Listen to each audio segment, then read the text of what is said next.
परिमाप समझ गए ना? परिमाप क्या है?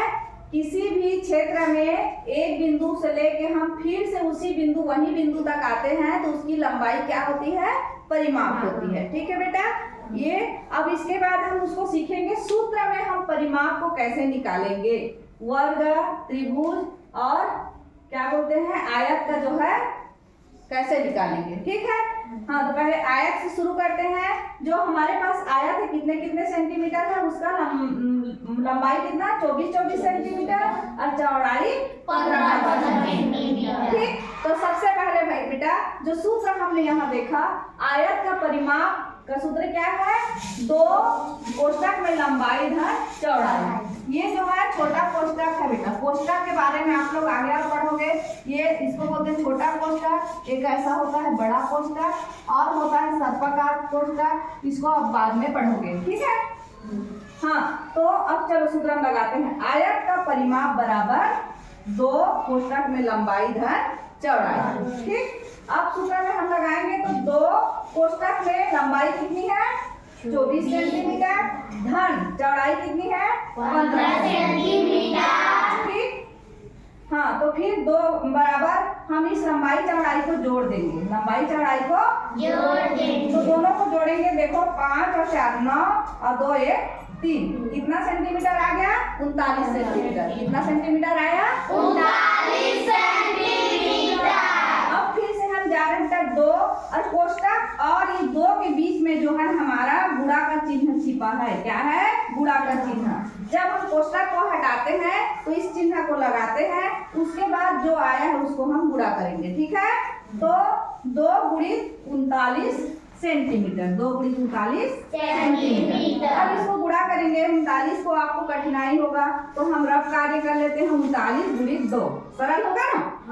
तो 2 नहीं 18 का 8 हासिल है 1 2 की अच्छा 1 7। कितने सेंटीमीटर हो गया बेटा?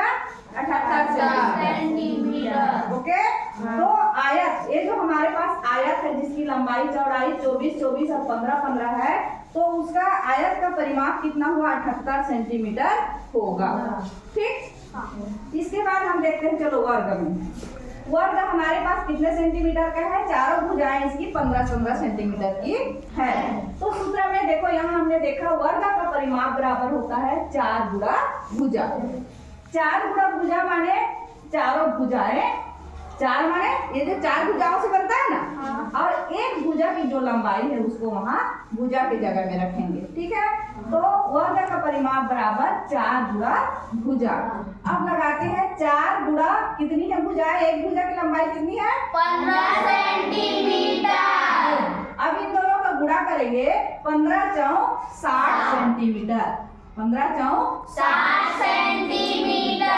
उत्तर हो गया जो हमारे पास 15 सेंटीमीटर का वर्ग था, 15 सेंटीमीटर की लंबाई का, चारों भुजाएं 15 सेंटीमीटर, तो उस वर्ग का परिमाप कितना हो गया? 60 सेंटीमीटर।